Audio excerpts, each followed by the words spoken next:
va? Muy buenas tardes. Bienvenidos a la segunda jornada de este 13º coloquio de la Unión Industrial de Córdoba. Una jornada gris aquí en la ciudad de Córdoba, desde la virtualidad. Esta particularidad que tiene el coloquio este año. Vamos a estar compartiendo hoy con importantes disertantes.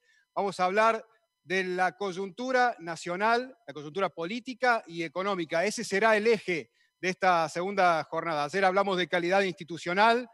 El jueves vamos a hablar de la importancia de la innovación en el desarrollo industrial y vamos a cerrar esta semana con la coyuntura internacional el próximo viernes. Mañana miércoles, por ser Día de la Industria, vamos a estar celebrando con los eventos que va a ser la Unión Industrial Argentina. Recordamos, como lo hicimos ayer, que queremos estar cerca de ustedes, así que le pedimos que si ya nos están viendo, vayan tomándose una fotografía, vayan compartiéndola a través de las redes sociales, a través de Facebook, a través de Instagram, a través de Twitter, y nos van mostrando desde dónde nos están viendo, desde la oficina, desde la empresa, la fábrica, desde su casa, porque hay muchos que estamos haciendo teletrabajo en esta nueva normalidad que nos afecta por esta pandemia mundial. Vamos a empezar ya mismo con el mensaje del presidente de la Unión Industrial Argentina. Miguel Acevedo nos da la bienvenida. Hola a todos, quería mandarles un cordial saludo a las autoridades de la Unión Industrial de Córdoba, a todos mis colegas y amigos industriales y al público que hoy está participando en este nuevo coloquio, el número 13º, que se hace en la provincia de Córdoba y que por esta vez y por el tema de la pandemia lo estamos realizando vía streaming y no presencial. Quería agradecerle mucho la convocatoria a participar y decirles que, bueno, que estos desafíos que estamos atravesando y los que vendrán son importantes, son tremendamente importantes, y los industriales argentinos tenemos que seguir por este camino de diálogo, de propuestas y trabajo para que la Argentina avance hacia una nueva etapa en la que podamos reactivar la economía y mejorar la situación de nuestra querida Argentina. Señores, espero que tengan un excelente coloquio en todos estos días y les mando un gran abrazo y espero próximamente poder dárselos personalmente.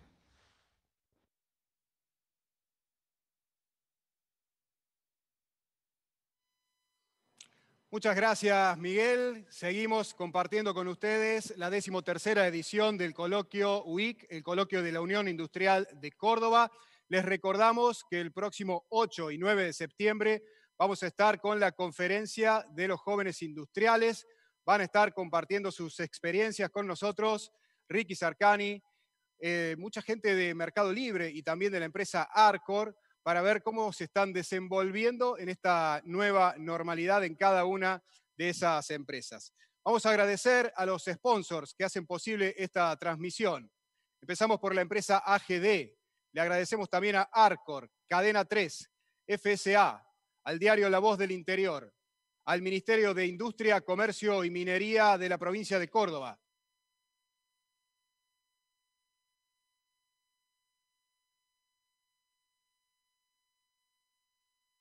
Estamos pudiendo hacer esta transmisión. Vamos a dar paso ahora a la presentación del periodista Daniel Alonso, del diario La Voz del Interior.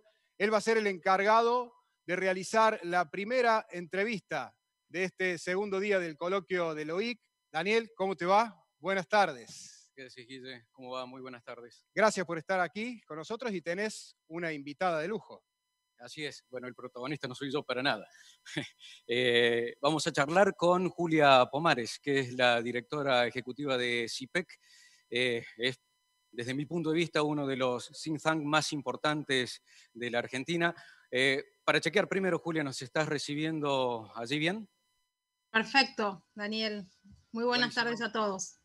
Dale, ¿cómo estás, Julia? Muchísimas gracias por participar en el coloquio de la Unión Industrial. Te voy a hacer un robo a mano armada en público, ¿puede ser? Dale. Vos sabés que me estaba acordando de lo que fue la introducción de tu discurso en una de las cenas anuales de CIPEC, creo que fue la de 2018.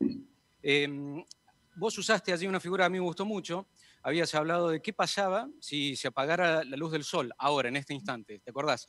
Y que demoraba aproximadamente 8 minutos para que estuviéramos aquí en la oscuridad, aquí en la Tierra, ¿no?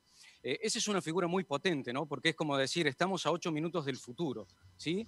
Y tenemos ese tiempo, ese lapso de oportunidad para intervenir entre lo que es una causa y lo que son sus efectos.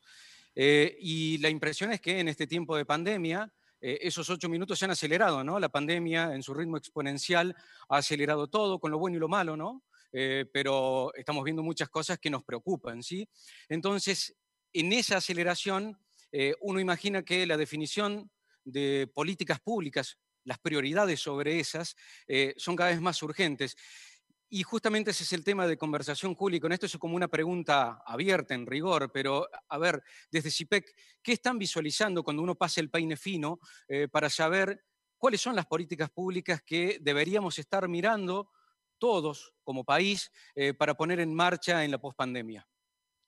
Gracias, Daniel. De nuevo agradecer estar acá o allá. Me hubiera encantado, ojalá pueda estar en próximos coloquios. Felicitaciones, además por poder hacer este evento así, de esta manera. Es una metáfora que sí me gusta mucho desde que la hicimos en CIPEC, y creo que si eran 8 minutos, lo que en el 2018 creía que faltaban, ahora estamos en segundos, o bueno, o el sol, la luz ya llegó. Creo que es un poco lo que ya venimos viendo en distintos ámbitos, como si se hubiera acelerado el presente, como si en un fin de semana hubieran pasado años, y como muchas cosas que quizás en ese momento, esos 8 minutos, cuando yo los planteé en el 2018, eran aproximadamente los minutos esos, lo que lleva hasta 2030. 2030 siempre fue un año que se pensó de muchas cosas que vencían, el bono demográfico y la necesidad de cambiar nuestra estructura de empleo, bueno, muchos temas en los cuales el 2030 eran esos 8 minutos, y ahora muchas cosas pareciera que el 2030 está acá. Creo que claramente la del empleo, y bueno, que estemos haciendo este coloquio hoy ahora también habla de eso. Nosotros en CIPEC estamos llevando adelante un proceso de discusiones y también de aportes técnicos, de memos de políticas públicas que le llamamos metas para la pospandemia, que tiene 4 grandes ejes, y quizás ahí resume los 4 grandes como directrices que creemos que son centrales para los meses y años que vienen. El primero, que tiene que ver con empleo y educación. Estamos justo estos días, pero en realidad porque se discute en la Ciudad de Buenos Aires, pero hace ya varias semanas que se discute en todo el país, también sobre cómo vamos a volver a abrir las escuelas, cómo es la vuelta a las clases. La educación y el empleo es el primero de nuestros ejes. El segundo es el desarrollo productivo, con un fuerte foco en algo que venimos conversando y trabajando desde CIPEC, que le llamamos exportar para crecer, y la discusión sobre cómo generar un crecimiento sostenido. El tercero le llamamos entornos para el desarrollo, que tiene que ver con todo lo que hacen los sistemas de protección social, teniendo en cuenta lo que se viene y los números que ya lamentablemente vemos que vamos a tener en términos de pobreza infantil, en términos de informalidad laboral. Y el cuarto, que no es menor, y ahora quisiera referirme un poco a eso, que tiene que ver con el futuro de la democracia, cómo tienen que prepararse, o cómo vemos que las instituciones argentinas y también en otros países han mostrado muchas de sus fortalezas, pero también muchas de sus debilidades, y creo que eso es algo muy importante para debatir y para ponernos a trabajar. Quizás lo que te quisiera decir en relación a estas metas, más allá, creo que hay algo que a mí siempre me obsesiona, es que muchas veces tenemos objetivos comunes, porque en realidad nadie creo que puede negar que estos temas que yo acabo de mencionar son temas importantes para la pospandemia. Creo que hay 2 cuestiones que nos faltan y que me gustaría poner sobre la mesa hoy. Una es la discusión sobre el cómo. Discutimos mucho sobre el qué, no sobre el cómo. ¿Cómo vamos a hacer para darle un desarrollo sostenible a las generaciones que van a ser tan dramáticamente castigadas y que lo están siendo por la pandemia? Yo creo que hay discusiones que tenemos que poder aterrizarlas y que cuando hablamos de diálogos, cuando hablamos de la posibilidad de generar espacios de conversación tripartitos y diversos, creo que mucho tenemos que poner el foco en el cómo. Ahí es donde aparecen las grietas, ahí es donde aparecen las diferencias y poder explicitarlas y generar una discusión sobre eso. Déjame hacer ahí un Sí, claro. paréntesis, porque bueno, justo estás manifestando la diferencia entre el qué y el cómo, ¿no? Y coincido en esto. A ver, si yo mal no recuerdo, el propio presidente habló durante la campaña electoral y después incluso cuando asumió, de convocar un Consejo Económico y Social para analizar y un montón de temas que tenían que ver ya con la crisis previa, ¿no? Ahora, por cierto, agravada por la pandemia. En ese cómo lo imaginás? Valga la redundancia, ¿no? ¿Sirve este Consejo Económico? ¿Hay que buscar otra metodología para que la conversación pública sea mucho más efectiva y derive y fructifique en medidas concretas, ¿no? La primera cuestión que creo que te diría que deberían ayudar esos espacios de diálogo, que me parece son muy necesarios, es que muchas veces lo que creo que nos falta es una narrativa común de futuro, ¿no?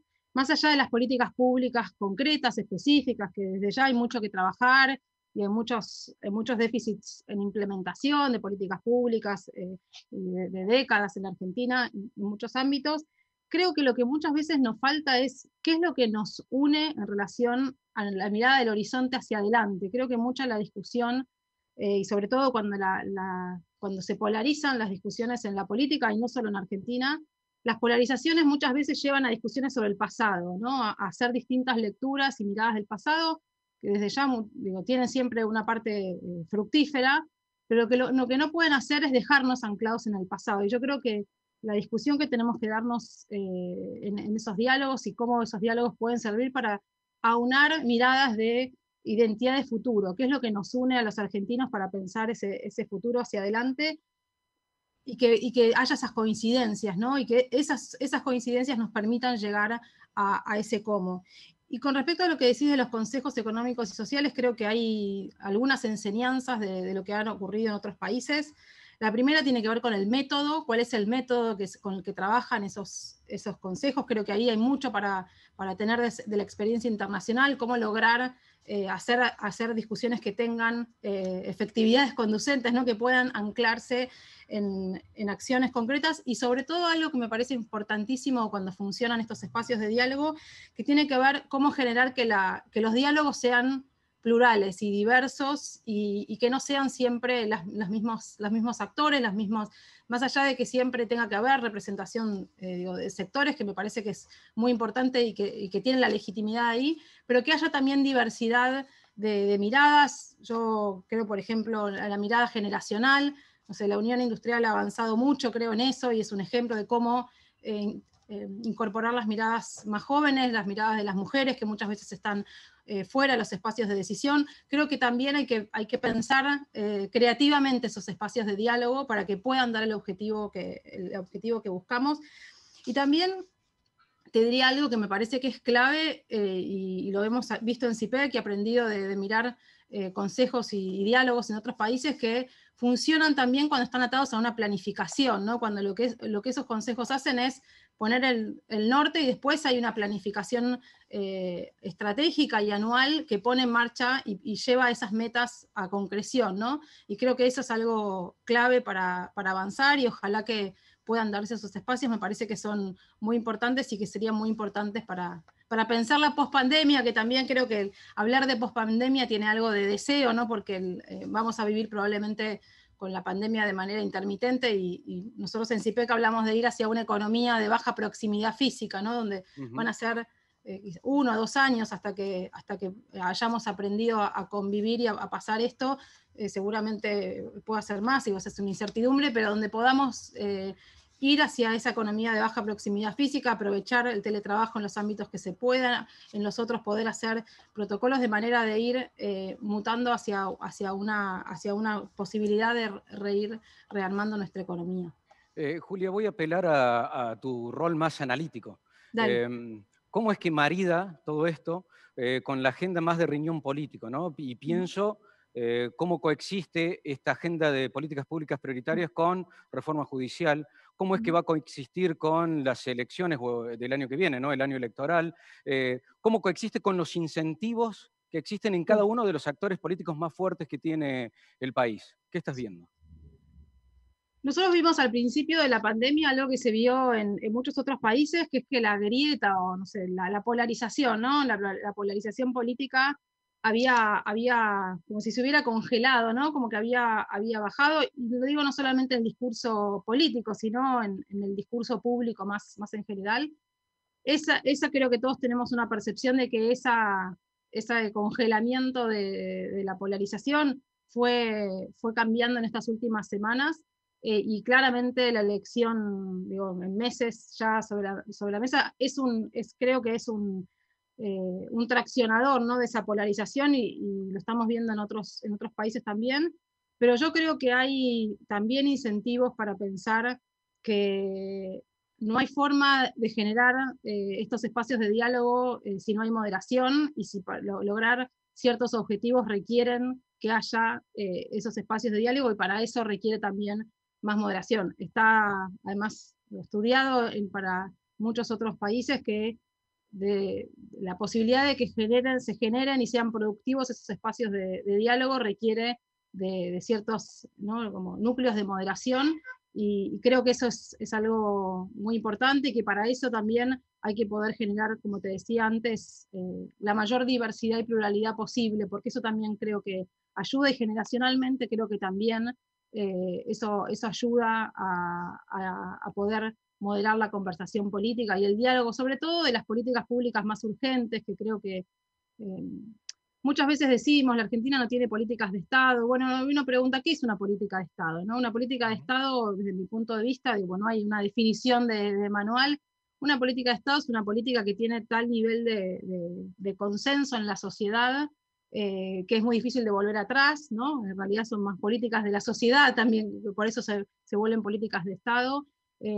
Tenemos políticas de Estado, hay cosas que sí podemos decir que no cambian, o no han cambiado, como por ejemplo, no sé, la asignación universal por hijo, no sé, creo que el lanzamiento del satélite muestra que hay una política de Estado, muy probablemente los temas satelitales, que ha permitido que sigan el tiempo, y tienen dos aspectos que yo creo que son muy importantes para que haya políticas que le llamamos de Estado, ¿no? que transitan en el tiempo. Una es que haya capacidades estatales, y que haya actores en el Estado que acompañan con esa estabilidad en el tiempo. Eso, por ejemplo, creo que en el caso del lanzamiento del satélite vimos, hay instituciones atrás de eso que por años siguen esos temas.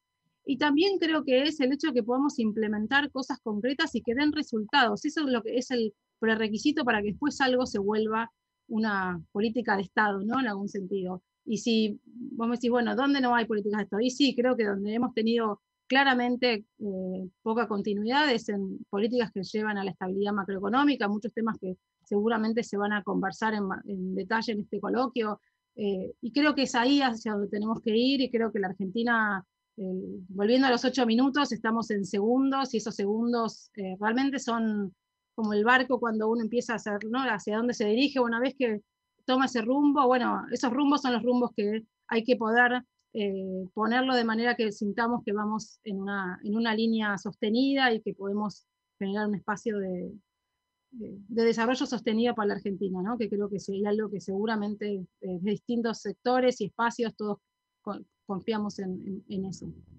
Está claro. Para ir cerrando, porque me Dale. interesa el punto de partida, ¿no? Porque me parece que allí está un poco el foco sobre el cual, bueno, después discutiremos como Estado, ¿no? Como sociedad, y discutiremos esa narrativa de futuro en la cual, como bien mencionás, nos tenemos que poner de acuerdo. Pero me gustaría repasar, como para que nos quede fresco, ¿no? Esas metas, esos ejes de los cuales manifestaste al comienzo, porque me parece que es lo que casi todos nos preguntamos, ¿no? ¿Cómo es que vamos a seguir educando en pospandemia? ¿Cómo es que vamos a reactivar? ¿Cómo es que vamos a recuperar empleo? ¿Cómo es que nos vamos a desarrollar? ¿Cómo es que vamos a exportar para traer dólares y no tener que estar sufriendo? Me gustaría que repasemos esos 4 puntos que manifestaste al principio. Sí, claro, como te decía al inicio, bueno, el primero para nosotros tiene que ver con el empleo y la educación. Creo que los números de empleo y de cómo ha evolucionado muestran una situación muy negativa, ¿no? De los últimos años de caída del empleo privado formal, y creo que es una discusión central, y creo que es algo en lo cual, si uno más analiza discursos políticos, siempre el empleo es algo que une, ¿no? Que la búsqueda de la promoción del empleo, y creo que esa es una discusión que tiene que estar muy presente. Lo mismo te decía de la educación. Nosotros el año pasado habíamos propuesto que una meta para los próximos años en la Argentina sea que el abandono de la escuela secundaria sea un objetivo central, porque tiene un impacto en el desarrollo laboral, productivo y emocional enorme en la Argentina, y estamos viendo que el abandono escolar probablemente aumente con esta situación. Creemos que es un tema central dentro de la discusión sobre la educación. Y después, también quisiera decirte, sé que ayer se conversó sobre el tema de la calidad institucional, que creo que esta pandemia también puso como blanco sobre negro cuáles son los problemas que tenemos en nuestras capacidades estatales, también cuáles son algunas fortalezas. Creo que es importante poder usar este momento también de poder ver dónde estamos para poner prioridades, sobre todo con un gasto público que ha crecido en los últimos años y que muchas veces vemos que es difícil ver el correlato de eso en mayor calidad de políticas públicas, y creo que esa es una discusión central que tenemos que darnos en la Argentina.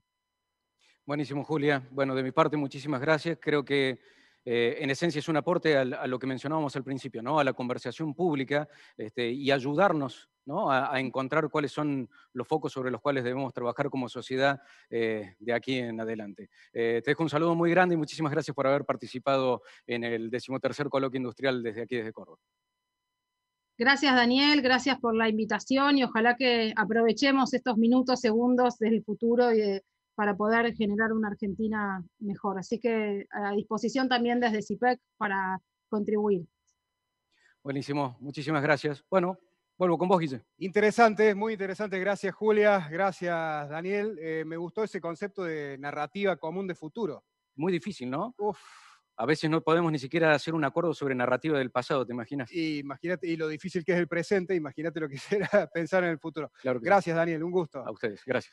Un gusto por acompañarme aquí, ¿no? Porque hacer este coloquio solo es difícil. Bueno, a que alguien venga aquí al set donde estamos desde la ciudad de Córdoba, ya me siento algo acompañado. Gracias, buenísimo, Daniel. Gracias a vos. Daniel Alonso, periodista de La Voz del Interior y un amigo. Y ahora, antes de recibir a otro amigo, vamos a agradecer a distintos sponsors que están apoyando al 13º Coloquio de la Unión Industrial de Córdoba.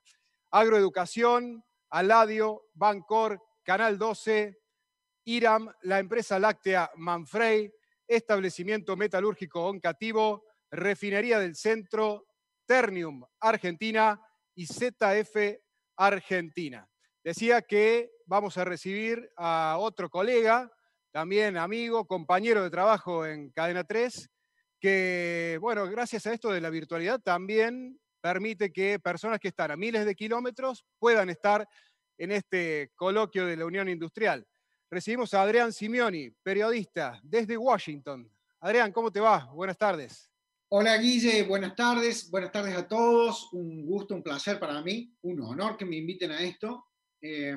Bueno, primera aclaración para todos, yo soy solamente un periodista y desde ese rol muy pequeño voy a expresar una opinión, como me ha pedido la Unión Industrial de Córdoba, acerca de la coyuntura actual. Espero que estar a la altura de los muy reconocidos especialistas invitados en este evento, ¿no? Bueno, hace 27 años que yo hago periodismo, un periodismo que está en el medio entre medio de la economía y de la política, ¿no? Y desde entonces veo funcionar una Argentina de las corporaciones donde yo veo que siempre ha triunfado y ha sobrevivido algo que yo a veces he llamado el partido del Estado en la Argentina, ¿no? Sobre todo a partir de la reforma constitucional que eliminó el colegio electoral. Ese partido del Estado es una alianza no explícita, no se inscribe electoralmente ni nada, pero una alianza que une a sindicatos y burocracias estatales por sobre el sector privado, una alianza entre el Gran Buenos Aires, el conurbano bonaerense, con las provincias feudales que controlan juntas y reparten el presupuesto en el Senado, en diputados. De esa alianza forma parte también algunos sectores industriales más protegidos, versus industrias que son más competitivas, hay un enorme gris ahí. Y desde el 2001 se agregó una masa creciente de argentinos que están bajo la pobreza sistémica que hemos ido generando. Son enormes cantidades de personas subsidiadas que también tienen sus órganos de acción directa y de representación política, por ejemplo, las organizaciones, movimientos sociales, piqueteros y demás. También integran toda esta alianza las empresas estatales y todo el sector de empresas privadas, pero que dependen muchísimo del Estado por las regulaciones estatales.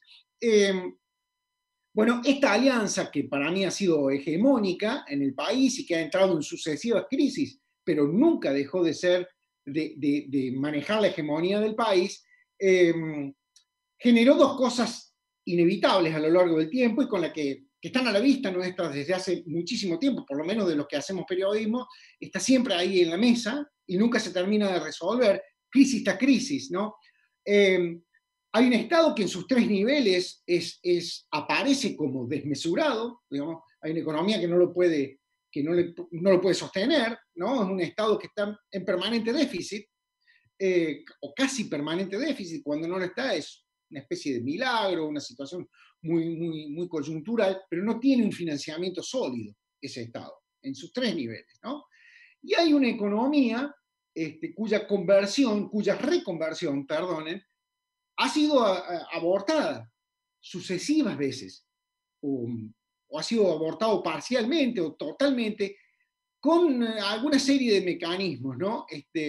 Por un lado hay a veces proteccionismo, subsidios a la energía, una habilitación, un reconocimiento per se del empleo negro, del comercio ilegal, todo permitido para todo aquello que ya no puede funcionar, ¿no? Que no puede funcionar pagando todos los costos, incluidos los impositivos, por ejemplo, ¿no? Y después hay el otro mecanismo con el que opera, eso permite sobrevivir a cosas que ya no podrían sobrevivir en la Argentina, ¿no? Y por otro lado hay un castigo impositivo, insumos importados caros, competencia desleal de todos esos sectores que están en negro, por ejemplo, que impiden el crecimiento de los sectores competitivos. Entonces, toda esa reconversión de la economía que debería hacerse, los buenos sustituyendo a los malos, digamos, nunca se termina de producir en la Argentina. Bueno, los industriales, yo estoy en la casa de los industriales, gracias por la invitación, lo saben mejor que nadie, tal vez, porque muchos de ellos están metidos en esta sopa, a veces son víctimas de todo esto, a veces son beneficiarios de todo esto. Y a veces en la misma figura tienen beneficios y castigos en esto, ¿no? Bueno, la expresión de esto son los famosos dos déficits gemelos que ahogan a la Argentina desde hace muchísimos años. Por el déficit comercial siempre nos faltan dólares, por el déficit fiscal siempre nos terminan sobrando o pesos o deuda, o nos terminan sobrando impuestos. Bueno, y el resultado es esta sopa de recesión, inflación y default, de la que nunca terminamos de zafar, claramente. Yo, insisto, de mis 27 años de trabajo en el periodismo, y bueno, uno en la economía y en la política hemos estado cronicando siempre lo mismo. Esa es la sensación que tenemos, ¿no? Bueno, la primera vez que estallaron probablemente esos déficits gemelos fue en el Rodrigazo, y la última vez que pudieron dominarse fue tras la crisis del 2001, ¿no? La llegada de Duhalde, los precios internacionales, todo eso que ya sabemos, y que permitió reconstituir fugazmente por un tiempo esos superávits gemelos. Bueno, aquella crisis licuó el gasto junto al default, hizo que no había que pagar, permitió que hubiera superávit fiscal, coincidió con el superávit de las commodities, entonces hubo superávit comercial, bueno, entonces estábamos bien. Bueno, ahora estamos de nuevo en ese punto, ¿no? Y la verdad es que, bueno, el cambio de la Argentina por la profundidad de esta crisis ya fue anunciado muchas veces y la Argentina siempre encontró una forma de zafar de esta crisis y de no cambiar todo lo que debía cambiar. Pero la verdad es que en las actuales circunstancias da la impresión de que es imposible pensar que la Argentina pueda zafar una vez más de la necesidad de reconvertir su Estado en sus 3 niveles y de reconvertir su economía. Da la impresión de que esta vez sí o sí lo tiene que hacer, y que va a ser imposible que ese partido del Estado que describíamos pueda seguir haciendo business as usual, como siempre, digamos, ¿no? Da la sensación que no puede hacerse eso. De hecho, esta falta de expresión de un plan que vemos en la Alianza Gobernantes da la impresión a veces que vemos eso, ¿no? El actual gobierno llega al gobierno justamente encabezando ese partido del Estado, ¿no? Con el respaldo de los sindicatos, de la burocracia estatal, de los feudos provinciales, del conurbano bonaerense, de los sectores más proteccionistas de la economía argentina. Es expresión de ese partido del Estado, pero no tienen cómo seguir alimentándolo. No hay cómo seguir alimentándolo. Uno ve todos los días las crónicas de todos los días y no aparece una alternativa de cómo vamos a hacer para dejar de imprimir pesos y que haya ese exceso de peso y cómo vamos a hacer para conseguir dólares, ¿no? Bueno, primero, aparentemente no hay más una economía capaz de sostener a ese Estado y seguir arrastrando una economía que no funciona. Y segundo, la producción está mundialmente integrada, ¿no? La idea esta de que, por lo tanto, es muy difícil volver a intentar vivir con lo nuestro y estas cosas. La idea de que el coronavirus va a revertir la globalización no está tan clara, digamos. Se dijo mucho al principio de la pandemia, especialistas muy reconocidos la dijeron, pero parece un poco ilusa si con eso se piensa que va a ser un regreso a las economías cerradas como las conocíamos, ¿no? Por ejemplo, el gobierno de Estados Unidos habla de repatriar inversiones que estaban en China para asegurarse la provisión cercana para algunas industrias que considera clave, pero la instalación de esas plantas no es que necesariamente se piensan hacer en China, se piensan hacer en México o en otros países de América Latina, por ejemplo, donde los salarios ya son competitivos con los chinos en una de esas, ¿no?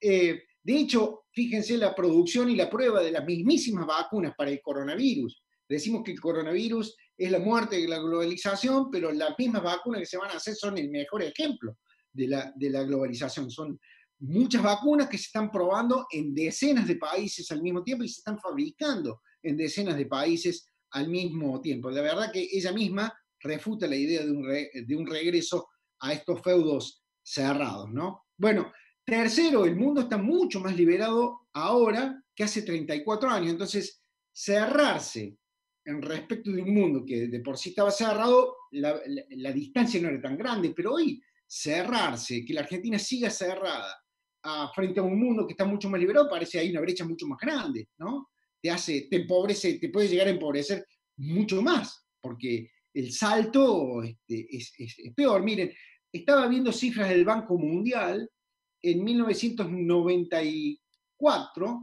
la protección arancelaria promedio de la Argentina era una vez y media el promedio mundial.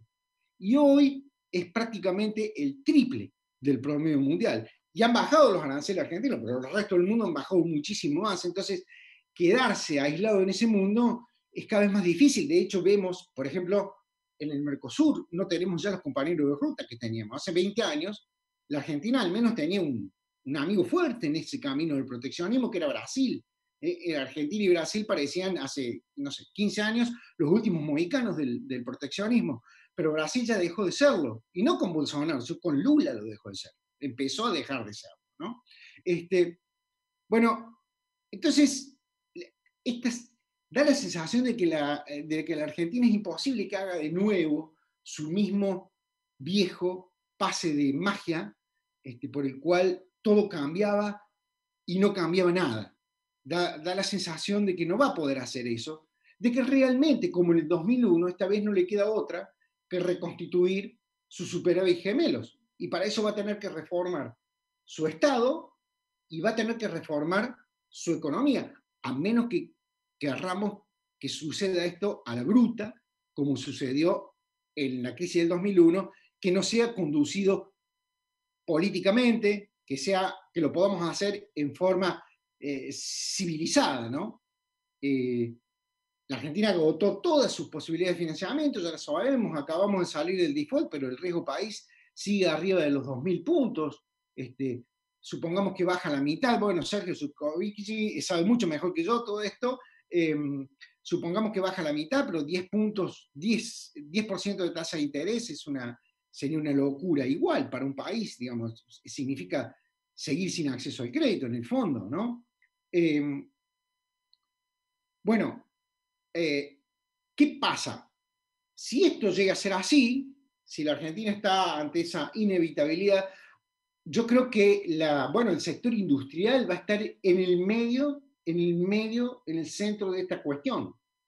Que es lo que me interesaba remarcar acá por el público con el que estamos, ¿no? Me parece que va a estar muchas veces como víctima la industria, o muchos de sus sectores, algunas veces va a estar como ganadoras, pero en todas va a estar como protagonista. Y claro, va a ser si esto es conducido políticamente, va a ser un debate tremendamente profundo, enorme e importante en la Argentina. ¿En la Argentina que va a ir a un librecambio absoluto? Y bueno, probablemente no. Pero tampoco puede seguir cargando todo sobre la producción primaria. La carga impositiva sobre la producción primaria ya está al límite, pero encima además no alcanza. O sea, porque seguimos sin dólares y con un Estado desfinanciado, así que no resuelve ninguno de los dos déficits. Y está en un nivel extravagante de carga impositiva.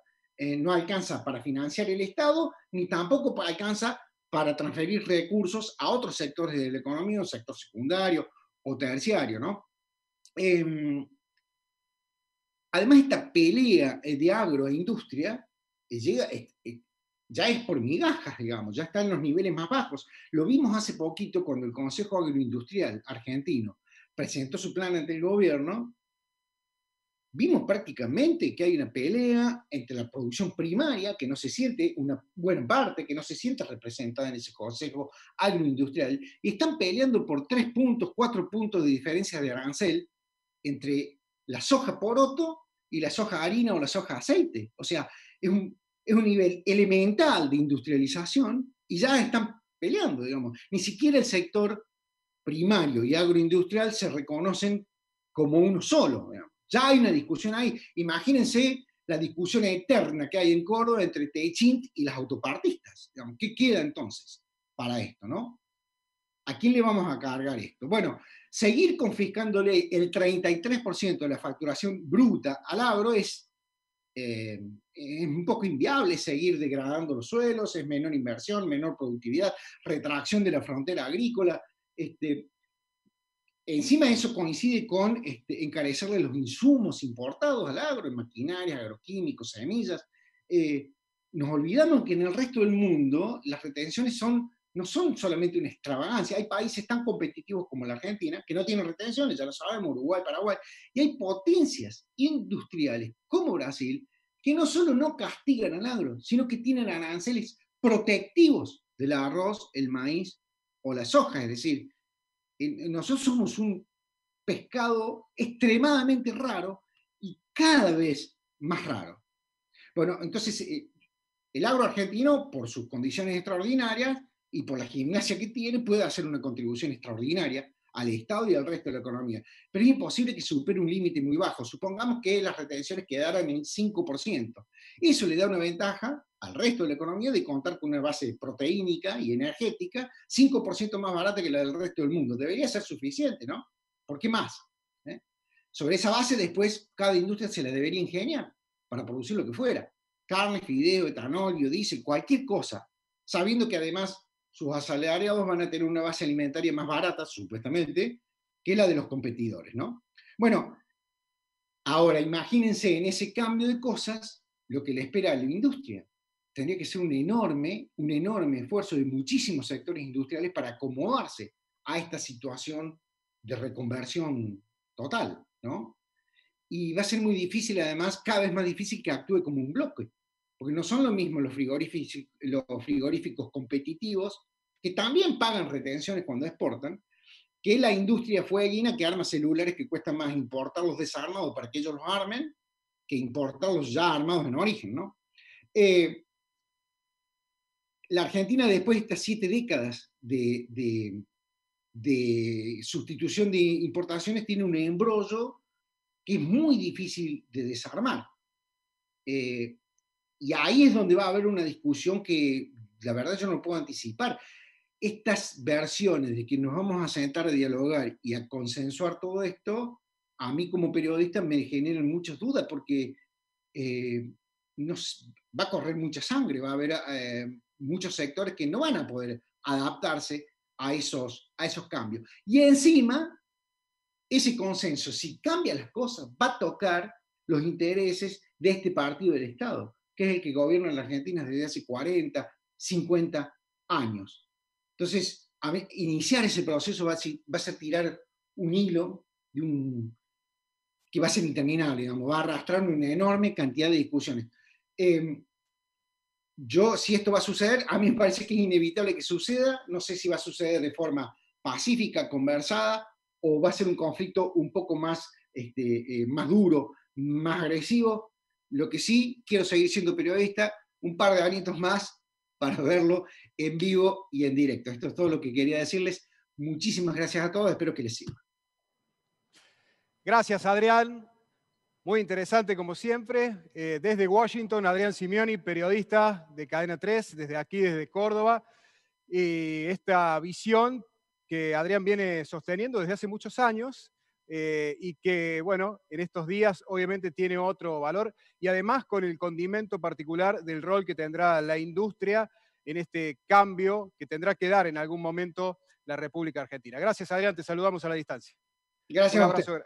Un abrazo grande. Seguimos con el 13º coloquio de la Unión Industrial de Córdoba. Recuerden que pueden compartir sus fotografías desde el lugar, desde donde nos están viendo, a través del hashtag Coloquio UIC y las redes sociales, Twitter, Facebook, Instagram. A través de esa vía se pueden comunicar con nosotros, también enviando alguna pregunta para los próximos disertantes o comentando algo sobre este coloquio que está en su segundo día. El día jueves será el tercero y el día viernes vamos a cerrar esta semana. El jueves hablaremos de innovación para el desarrollo industrial. El viernes de la coyuntura política internacional. Hoy el tema es la coyuntura política y económica nacional. Agradecemos a los sponsors que hacen posible esta edición, al Banco Nación, a Bertotto y Boglioni, a Bettini, a Cante Sur, Coca-Cola Andina, a Congress Rental, a la empresa Cormetal, a Dulcor, a EPEC, a Fumiscor, a la empresa Garantizar y a la firma Gastaldi. Le agradecemos también a Georgalos, a Goldway, a Gráfica Latina y a House Mobile. El agradecimiento también para Indusplast, Collector, la empresa La Lácteo y la firma Metal4. También, gracias a Pascuale, a Pretensa, a Punto y a Quorum Hotel, podemos desarrollar esta edición. Es el agradecimiento puntual también para Servicios Industriales, para Sinteplast, para Citari, para TCA Bursátil, la Universidad Siglo XXI y la firma Vitopel. Vamos a seguir con este 13º coloquio industrial. Ahora vamos a hablar un poco de economía, de la coyuntura económica. Después de los importantes anuncios que se han hecho esta semana en esa materia a nivel nacional y que han delineado un nuevo escenario financiero, sobre todo para nuestro país. Está en contacto con nosotros Claudio Suchovicki. Claudio, ¿cómo estás? Placer saludarlos. Sí, perfecto. Bueno, muchas gracias por estar aquí compartiendo con nosotros en este coloquio industrial. Claudio es secretario general de la Federación Iberoamericana de Bolsas y gerente de desarrollo de la Bolsa de Comercio de Buenos Aires. Su ponencia va a hablar sobre el idioma de los mercados para anticipar la economía 2021. Menudo desarrollo, Claudio, es el que te toca. Buenas tardes. Sí, pero no es tan difícil porque estoy de acuerdo con todo lo que dijo Adrián y seguramente estoy de acuerdo con todo lo que va a decir el que viene después, que es Sergio Berenstein. Así que listo, si no hay ninguna pregunta, dejo el espacio. No, vamos a intentarlo utilizando el idioma de los mercados, claramente el idioma de los mercados. Le dejo la política a Sergio y solo quiero leerlos como modo de anticipación. Lo primero que tengo para decir es el divorcio que existe entre los mercados financieros y las economías reales. Salvo hoy que está ahí, pero igual está apenitas positivo, todos los mercados del mundo desarrollado están en el máximo histórico, desde China para abajo. Wall Street, Dow Jones, bueno, el Dow Jones, el S&P, el Nasdaq, todos están en el máximo histórico. Y uno se pregunta, bueno, ¿qué están leyendo entonces? Subió la soja, subió el trigo, subió el maíz. Subió el petróleo, recuperó casi todo lo perdido, vale $43.20 ahora. Subió el oro, subió la plata, subió el cobre, subió el euro, subió el real. ¿Qué pasa? Y hay dos lecturas. Una, el lado positivo, que es, miren, esto provocó una caída enorme, es un evento, solo es un evento, ya no hay que hablar más, como decían recién, de la pospandemia, sino con pandemia, nos vamos a tener que acostumbrar a vivir con ella, pero pasó el evento y el rebote de las economías va a ser fenomenal.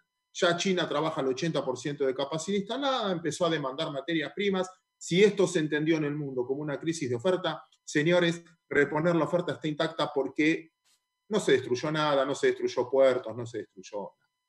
Y en la demanda hubo un cambio fenomenal con respecto a otras crisis. En el 2008 se emitió mucho dinero, pero el dinero fue a los bancos, para sostener a los bancos. Esta vez se emitió mucho dinero, pero fue a la gente, al asalariado. En Estados Unidos, $1.200 por persona, en Europa, 2.000 euros por persona. La primera parte fue ahorro, porque es lo más natural en una crisis. Ante el miedo, lo guardo.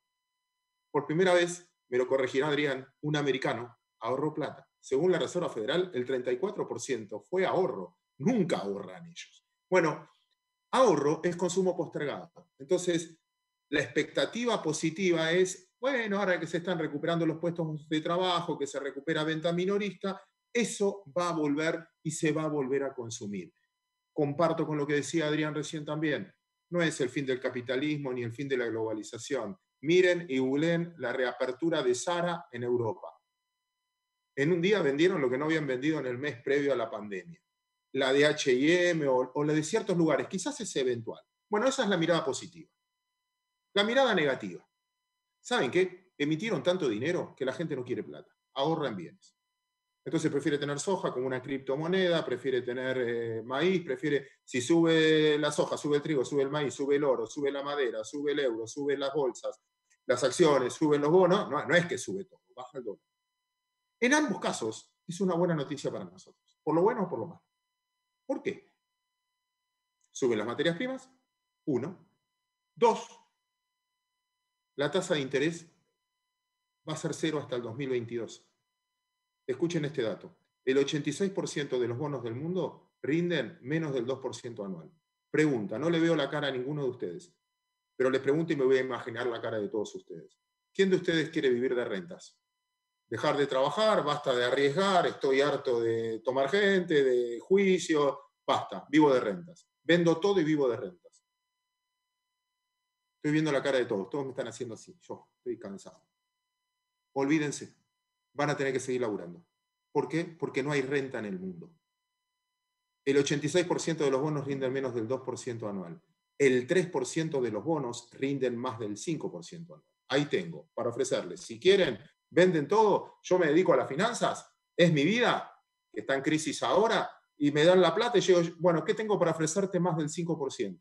Tengo bonos de Egipto, tengo bonos de Ucrania, tengo bonos del Líbano, ahora bajaron por lo que pasó, tengo bonos de Venezuela, y tengo bonos de Ecuador, y tengo bonos de Argentina. Rinden después de este canje. ¿Quieren? No, estoy laburando, quédate tranquilo, olvídate. Bueno, esas son las noticias donde el mundo sopla, al menos no en contra. Esto se va a recuperar, la globalización no se acabó, el capitalismo no se acabó, ya hay pruebas de ello. Materias primas para arriba, ya sea por miedo o por mayor consumo, no importa. Y segundo, tasas bajas, costo de oportunidad del dinero 0. Bien, lo vamos a aprovechar. Argentina.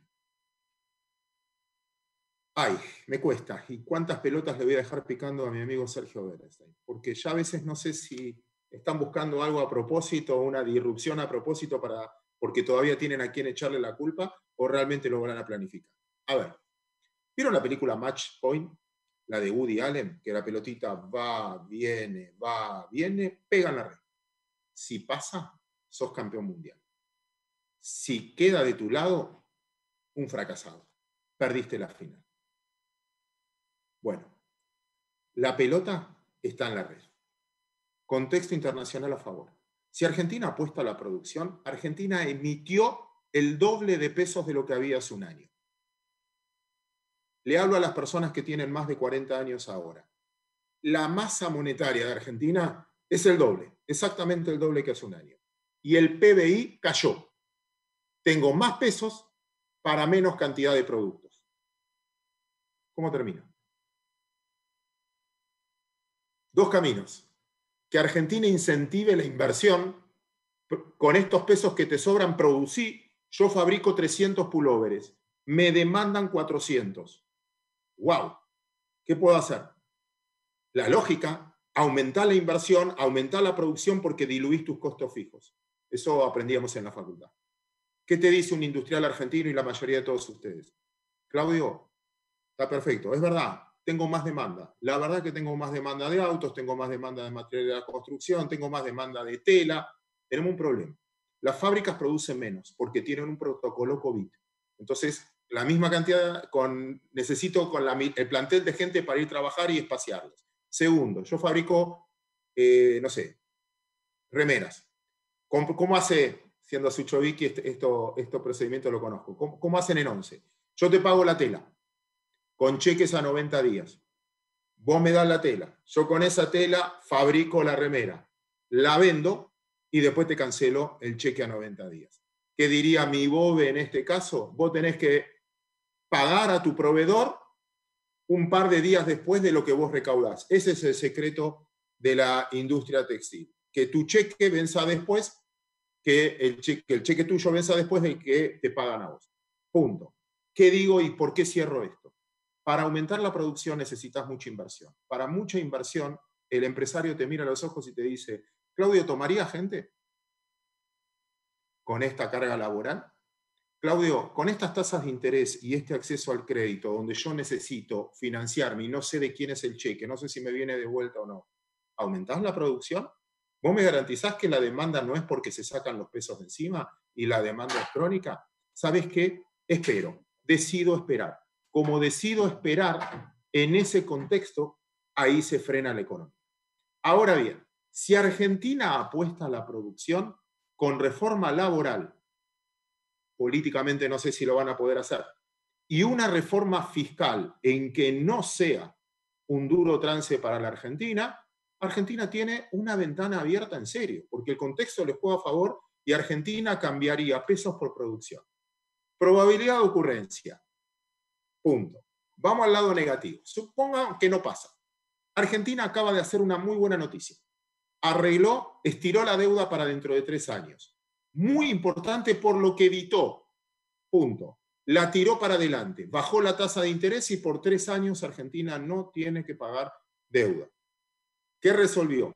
El stock de deuda. Bárbaro. ¿Y qué hacemos con la deuda nueva? ¿Cómo? Y claro, Argentina sigue teniendo un déficit, en el mejor de los casos como objetivo del gobierno, 4,5% del PBI. ¿Y cómo lo vamos a financiar? ¿Tomando plata? No. Entonces, ¿cómo lo vas a financiar? ¿Emitiendo? ¿Bajando gastos o subiendo impuestos? No hay otra. ¿Va a bajar gastos la Argentina? ¿O va a subir impuestos la Argentina? Si sube impuestos, ¿no ataco el escenario 1? Si eso sucede, si Argentina no apuesta por la producción, si Argentina entiende como país que lo mejor es el Estado, porque el Estado es el mejor repartidor de cosas, estamos en el horno.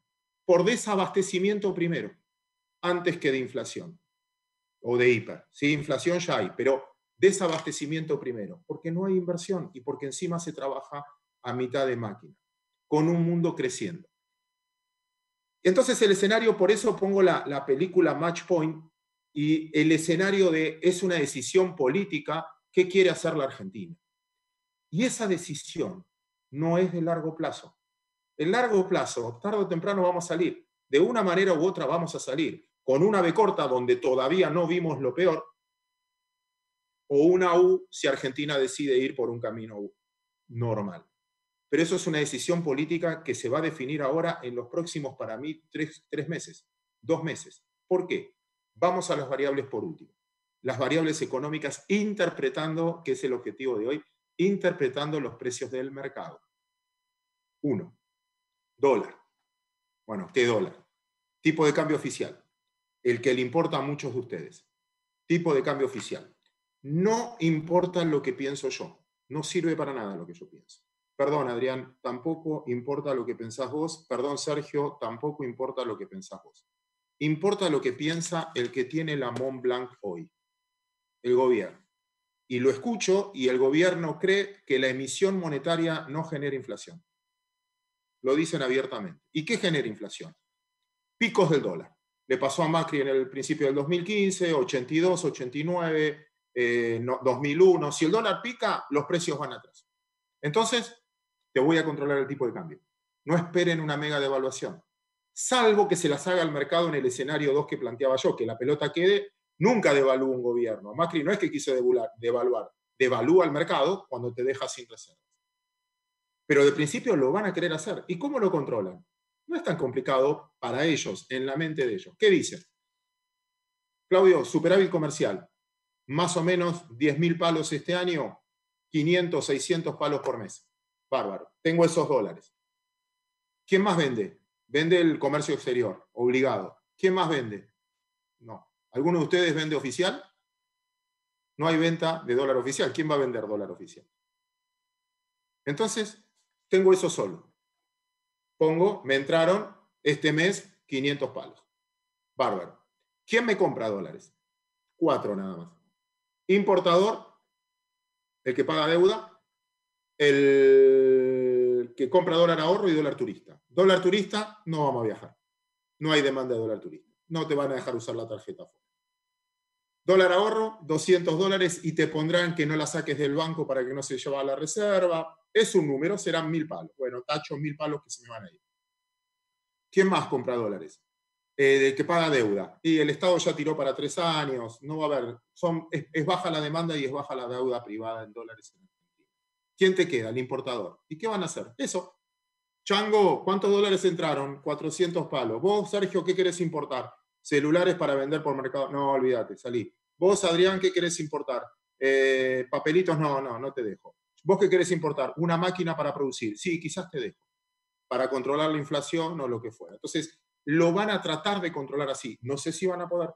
Eso lo va a decidir después la confianza que le tenga a la gente o no. Y la inflación, hasta ahora, también va a estar contenida, pero rara. Empieza a haber algo que yo vi de chiquito y que pensé que nunca más iba a haber. ¿Por qué? Como ellos creen que la inflación no es un efecto monetario, es un efecto multicasual, causal, que forma el dólar, un evento, como decía recién, y el otro, más o menos el costo de producción de todos ustedes es 1/3 tipo de cambio, 1/3 salario y 1/3 servicios. Bueno, los servicios te congelo. Tarifa, internet, hasta que te quedes sin servicios, pero te lo congelo. Salario, y la verdad es que te están dando una mano enorme, lo estoy congelando por debajo de la inflación. Ahí están licuando el gasto. Si miran la evolución del gasto, empieza a achicar por licuación. ¿Cuánto es un buen salario hoy? ¿Cuánto es un buen salario hoy? Dolarícenlo y compárenlo con la región. ¿Cuánto se pondrían contentos que sus hijos consigan trabajo? El 17% de los argentinos, solo el 17% de los argentinos gana más de 70.000 pesos. Y un celular acá. 500 dólares. Esa es la licuación del jubilado, etc. Pero bueno, punto. ¿Y qué más tienen de dato? Y los servicios te los tengo, no sé, como me explicaban el otro día. ¿Qué vale el cine? No sé, no hay cine. Bueno, mismo precio de la vez anterior. Empieza a haber una inflación que puede estar controlada desde el punto de vista, aunque sacrifiques stock, porque todos sacrificamos stock. Stock energético, stock de reservas, stock de mercadería porque vendí mi stock. Entonces, desde ese punto, el verdadero riesgo, por eso decía, en algún punto es el desabastecimiento. ¿Y qué vi de chico que tengo miedo de volver a ver? Que ya hay. ¿Cuánto vale el auto? 10.000 dólares. Buenísimo, lo compro. No hay. Dale. No hay más. Dale. No hay. Salvo que, escuchá, $10.000 de valor de lista por afuera. Me pasaba con las entradas del cine cuando era chico. Empieza a haber una economía informal mucho más alta que la economía formal, aunque el precio de la transacción haya sido menos. Entonces empieza a haber un juego de escrúpulos en la economía real. Adrián lo explicó bárbaro. Desde el punto de vista ahí, la ventaja que tiene el que vende por afuera del que vende en blanco. Entonces, conclusión. El mercado global, hay muy buenas señales para creer que pasamos lo peor. Hay segunda ola de contagios, todo bien, pero ya los hospitales están preparados, ya el miedo pasó.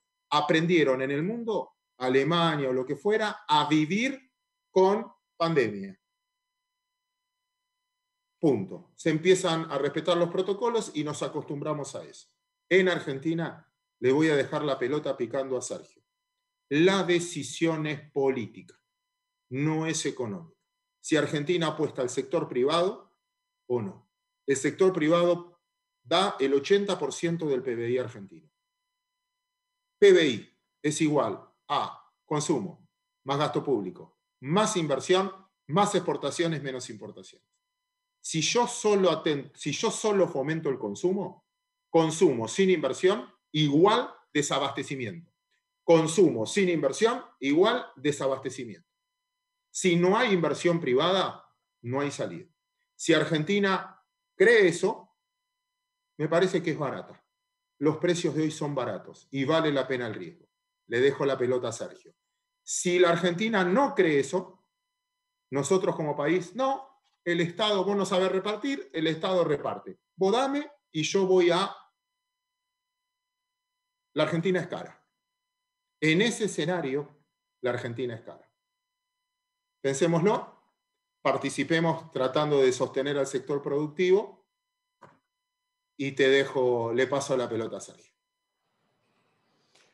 Bueno, muchas gracias, Claudio. Hay varias consultas que nos están llegando. Hay gente conectada desde Mendoza, desde Rosario, de San Juan, de Entre Ríos. Hay gente, directivos de la Unión Industrial Argentina. Está el vicepresidente Adrián Kaufman Brea también viéndonos en este momento. Hay mucha gente que está preguntando si la noticia de esta semana, el canje exitoso del gobierno, no generaría esa cierta confianza política que podría impactar en la economía. ¿Puede ser así o no? ¿Cómo lo ves? Gracias por la pregunta. Quería ser muy respetuoso del tiempo. A ver, es una muy buena noticia. Realmente es una buena noticia. Por lo que se evitó. Pero pensemos juntos. Pensemos juntos. No nos lleguemos por los títulos. Argentina resolvió parte del stock, parte no, el 99% de su stock de deuda. La tiró para adelante. Ahora dentro de 3 años va a vencer. La pregunta es, ¿qué voy a hacer de acá dentro de 3 años? Es como que el banco me perdonó la deuda y me dejó pagar con un cheque nuevo dentro de 5 años. La pregunta es, ¿y con el déficit nuevo, qué voy a hacer? ¿Resolviste el stock? ¿Y el flujo? Y ahí es donde digo, es muy importante la noticia, condición necesaria, pero no suficiente. Es mucho mejor esta noticia que haber caído en default. Mucho mejor. Aplaudo. Agradezco también a los sectores que hayan aceptado. Y otra cosa más que tengo que decir, y ahora de carácter completamente financiero. Un bono argentino dejó de ser un bono. Ya es renta variable. ¿Por qué? ¿Cuál era el atractivo de un bono? El cupón que te pagaban, la tasa de interés. Entonces, yo en lo personal, a título personal, tenía Bonar 24. Yo compré en el 2014. Era la deuda que se pagó con YPF. Primera persona, cobré el cupón en 2015, 2016, 2017, 2018, 2019 con amortización. Ese cupón era del 8,75 anual. Yo sabía que había riesgos, pero me pagaban un 8,75 anual. Con lo cual, si sumo todos los intereses y el valor residual, entiendo y acepto el riesgo. Ahora, el cupón de la Argentina va a ser menos del cupón de cualquier bono europeo. Empieza en menos del 1% anual y termina en el 5 anual, promedio 3 y pico, 4% anual. El tenedor de bonos ya no es alguien que se quiere jubilar y dice, bueno, ya tengo mi renta. Es ganancia de capital. Lo único que te sirve es la ganancia de capital, que compré a 60 y venderlo a 70. Entonces va a empezar a ser esa industria más especulativa. ¿Por qué lo marco? Y cierro con tu pregunta. Es una buena noticia, aplaudimos, punto. ¿Resolviste el problema de la Argentina? No, la deuda no es el problema, la deuda es la consecuencia. ¿Por qué me endeudé? Porque gastás más de lo que ingresás. ¿Y lo resolviste? No, sigo gastando más de lo que me ingresa. Hay una parte que se la saco, que es del COVID. Hay parte que fue necesario para contener, no la contabilizo. Si saco eso, porque no se repite en el tiempo, sigo gastando más de lo que me ingresa. ¿Cómo lo vas a resolver? ¿Vas a bajar gastos? ¿Vas a ser más austero? ¿Vas a subir impuestos? Si subís impuestos, ¿castigás al sector productivo?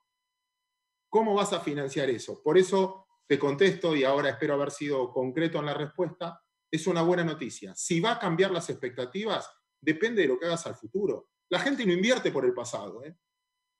La gente invierte por las expectativas futuras que tiene. Vos no invertís en periodismo o en lo que hagas por lo que te pasó. Vos querés ver para adelante. El pasado, amigos, no lo puede modificar nadie. Basta de discutir el pasado. No lo podemos modificar ninguno. Lo único que podemos modificar es nuestras actitudes para mejorar en el futuro. Quien crea que estamos discutiendo futuro, tiene confianza e invertirá. Quienes creemos que todavía no estamos discutiendo futuro, espera para ver qué pasa.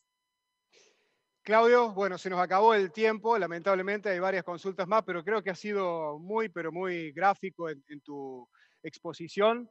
La imagen de la pelota de tenis allí en la red, en esa película de Woody Allen, me parece que nos va a perseguir esta noche, a ver de qué lado cae, ¿no? De qué lado de la cancha va a caer. Muchas gracias, te mandamos un abrazo. Era Claudio Suchovicki, el gerente de desarrollo de la Bolsa de Comercio de Buenos Aires.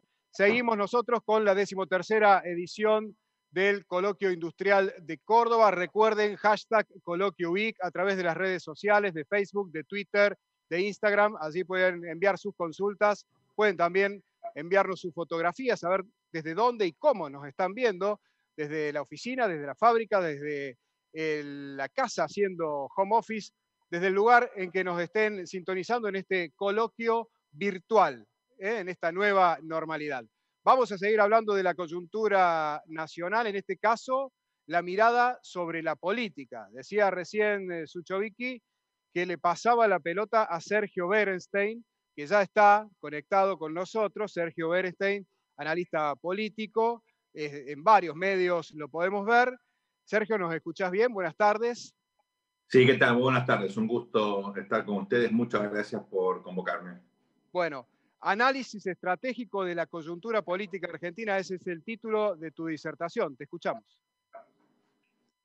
Muchas gracias. Efectivamente, yo creo que para entender el contexto de la coyuntura y tratar de contestar por lo menos algunas de las preguntas claves que me deja picando Claudio, me parece que hay que tener una visión un poquito más estructural, comenzando por pensar a la Argentina en términos comparativos, ¿no? Porque yo creo que muchas veces nos miramos el ombligo, tratamos de entender las cosas más complejas de las internas, las personas, etc. Yo creo que la Argentina obviamente tiene un problema en la calidad de su clase dirigente, pero ese no es el principal problema. El principal problema son las reglas del juego y sobre todo la incapacidad para resolver algunas cuestiones que son estructurales y que me gustaría compartir en el inicio de la presentación. Con lo cual, si les parece bien, yo tengo algunos slides como para ordenar un poquitín el debate, pero les quiero adelantar mi hipótesis, ¿no? Esta es una crisis como las tantas que ha tenido la Argentina y una de las características nuestras es que lamentablemente no hay un diagnóstico común respecto del origen y la dinámica de estas crisis. Y muchos gobiernos creen que pueden hacer cosas como si las causas estructurales de las crisis no fueran a la corta o a la larga a limitarlos, o incluso a desbaratar cualquier estrategia de corto o mediano plazo que tengan, sobre todo con objetivos políticos electorales. En definitiva, los gobiernos tratan de postergar medidas que son imprescindibles pero costosas políticamente o percibidas como costosas políticamente para ganar elecciones y luego, independientemente de su suerte electoral, por no haber hecho por no haber tomado esas decisiones, por no haber encarado esas reformas estructurales, terminan siendo ellos mismos víctimas. Creo que estamos en una de esas dinámicas. Veo curiosamente al presidente Fernández en el espejo del presidente Macri en el año 2016-2017, ¿no? Haciendo todo para consolidar su poder, a la corta o a la larga, me parece que eso va a ser contraproducente, porque uno puede ir de alguna manera postergando la resolución de algunos conflictos, algunos problemas que tienen consecuencias distributivas, pero a la corta o a la larga eso lamentablemente termina en una crisis. Lo hemos visto en la Argentina múltiples veces y me temo que lo podemos volver a ver aquí ahora, ¿no? Excepto que haya un cambio, ¿sí? Que haya un cambio de visión, que haya un cambio en la actitud de algunos líderes, que hayan algunos eventos que obliguen a la clase política a tener un diagnóstico común, a coordinar estrategias. Eso puede ocurrir antes de que se dispare una crisis más profunda. De lo contrario, me temo que, coincido con Claudio, lo que se ha anunciado ahora no creo que cambie demasiado el recorrido, ¿no? Es una buena noticia, pero como pasa usualmente en la Argentina, no la vamos a aprovechar cabalmente para evitar una crisis significativa, ¿no? Entonces, vayamos por favor a la presentación. La siguiente, ahí está. Bueno, este es el título. Adelante, por favor. Bueno, comencemos por algunos datos estructurales. La siguiente, si son tan amables. Por ejemplo, cuando uno mira el ranking de competitividad, que es crucial, ¿no? Para entender dónde está la Argentina en términos comparativos, se miden 63 países. Adivinen qué. La Argentina, gracias a Venezuela, no está última. Pero de 63 países, en términos de competitividad, estamos en el número 62. Y esto, bueno, es un ranking reciente, refleja fundamentalmente los datos que se elaboraron hasta el año pasado, para decir, esto no tiene que ver con el COVID, esto no tiene que ver necesariamente con cuestiones de la coyuntura actual, tiene que ver fundamentalmente con elementos estructurales. La competitividad nuclea o permite de alguna manera sintetizar tanto cuestiones de calidad institucional, cuestiones vinculadas a la infraestructura física, por supuesto también cuestiones regulatorias, en particular el mercado de trabajo, y por supuesto también la inflación o la incertidumbre en términos macroeconómicos, ¿no? Todo eso se refleja en la competitividad. La Argentina es un país altamente no competitivo, y esto, por supuesto, no se soluciona de ninguna manera con una devaluación. Eso puede brindar alguna ventaja en el corto plazo. Esto requiere, indudablemente, de acuerdos para implementar medidas que mejoren estructuralmente, sistémicamente, la competitividad. En el mismo sentido, vayamos a la siguiente. Cuando uno analiza el índice del Doing Business, que esto elabora hace ya tiempo el Banco Mundial, bueno, ahí tienen un mapa, ¿no? Los países que están en verde son países que promueven, que facilitan el despliegue de los negocios, el ambiente para hacer negocios. La Argentina también en este sentido está muy, muy mal, está en el número 126. Es cierto, estamos mejor que en Venezuela, mejor que en Bolivia. Estamos cerca de Brasil. Brasil ahora está, obviamente, o ha venido en los últimos tiempos implementando algunas reformas que no han todavía cuajado, pero tiene por lo menos una, si ustedes quieren, agenda de transformaciones que eventualmente pueden mejorar el clima de negocios. Fíjense, por ejemplo, comparado con Chile, con México, con Colombia, con Perú, también con Uruguay. Es decir, claramente aquí ustedes tienen una explicación de por qué la inversión no tiende a venir a la Argentina, y lo que es peor, por qué muchas familias argentinas, muchos emprendedores argentinos están eligiendo irse del país. Yo creo que lo más grave que estamos viendo en estos últimos meses es efectivamente eso. Acá hay sangre emprendedora que prefiere dejar la Argentina. Antes los argentinos fugaban su dinero, ahora fugan a sus familias. Estamos votando con los pies. Y este es un proceso que es muy doloroso, porque imagínense no solamente lo que se llevan con lo que se han llevado, lo que se van a seguir llevando en términos de sus ahorros, de su patrimonio, sino el ingreso que la Argentina pierde de generar a futuro, porque esta gente tiene sangre emprendedora y va a seguir emprendiendo esté donde esté. Imagínense sus abuelos y sus bisabuelos, toda la el esfuerzo y el trabajo que hicieron en este país y cuán rica fue la Argentina gracias a ese esfuerzo. Bueno, lo mismo va a pasar ahora, pero en otros destinos, porque no somos capaces de contener nuestro capital humano. Antes se fugaban los profesionales, los científicos, había fuga de cerebros. Bueno, tenemos fuga de cerebros ahora, pero es mucho más crítico porque acá estamos fugando no solamente a la gente que genera conocimiento, sino estamos fugando a la gente que genera empleo. Se están yendo los que generan empleo. Yo creo que eso es muy, muy, muy doloroso, es uno de los elementos que me parece que caracteriza esta coyuntura en los últimos meses. Pasamos a la siguiente, que explica en parte todo esto.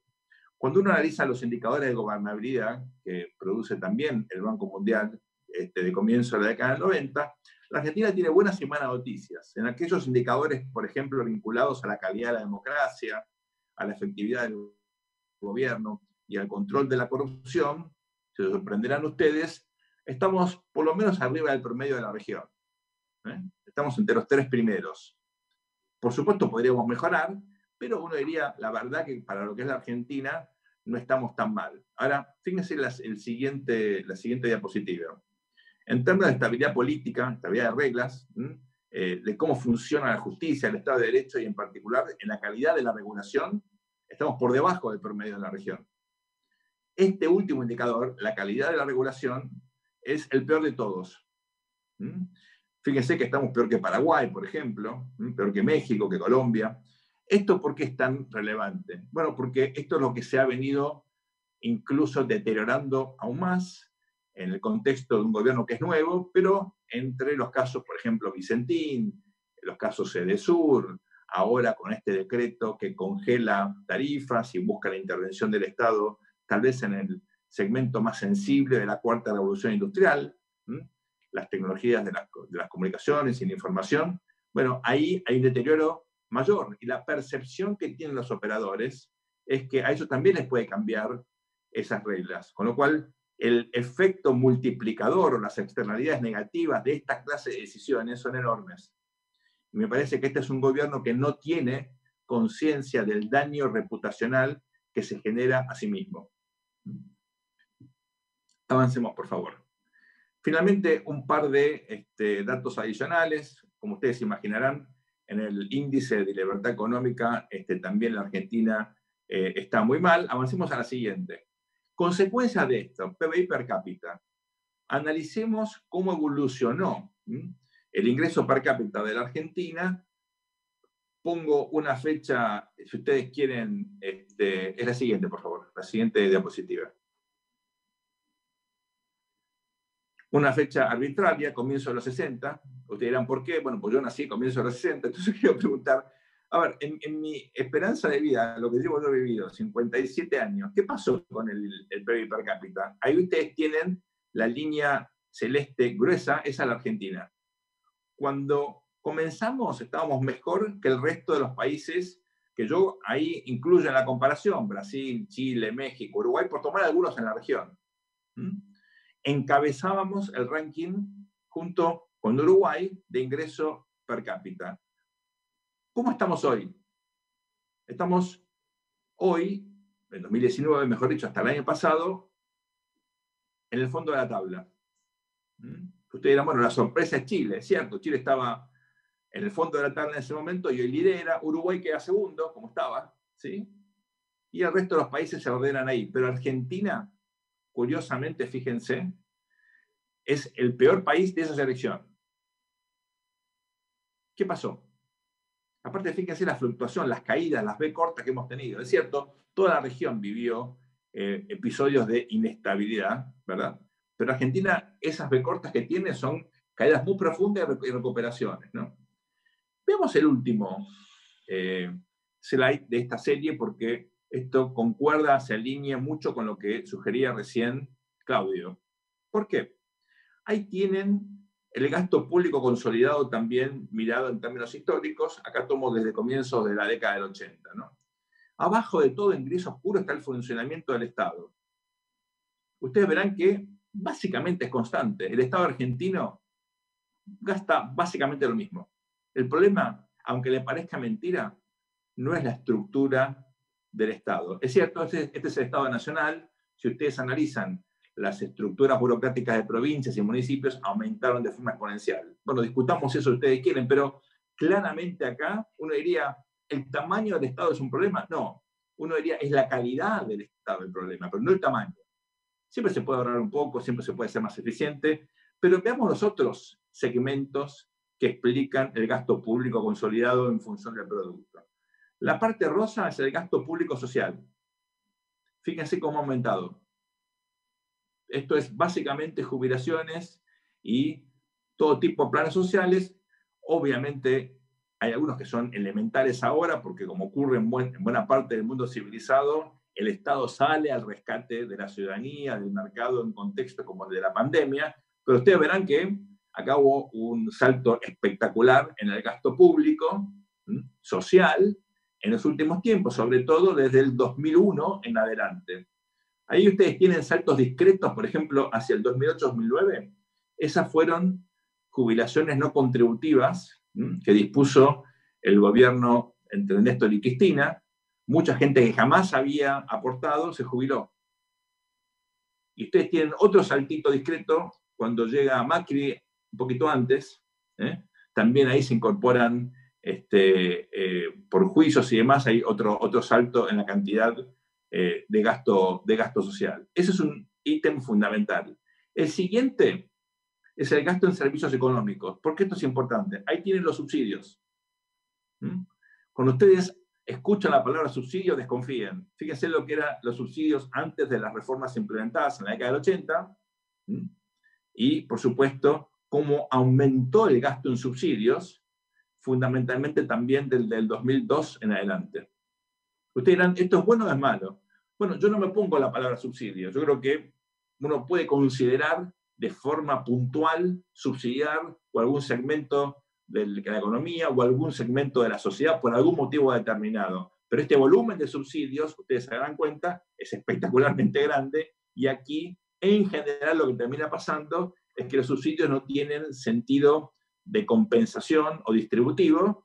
Se suele subsidiar a la clase media alta o incluso a la clase alta, a veces con medidas ridículas que no están comprendidas acá. Pero, por ejemplo, ustedes habrán visto el parque automotor en algunas ciudades de la Argentina, entre ellas la ciudad de Buenos Aires. Se queja el presidente de la provincia de Buenos Aires y que no le regale dólares a la clase alta para que compre autos a dólar oficial. Es ridículo. Eso ha venido pasando en los últimos meses. Eso también son, digamos, costos ridículos con un Estado que se pone a intervenir, que no deja de funcionar en los mercados y genera todo tipo de distorsiones. Y finalmente ahí tienen los servicios a la deuda. Como ustedes verán, los políticos le echan la culpa a la deuda, pero la deuda es un porcentaje bastante acotado de lo que gasta el Estado. Así que como ustedes escuchen eso, desconfíen de vuelta.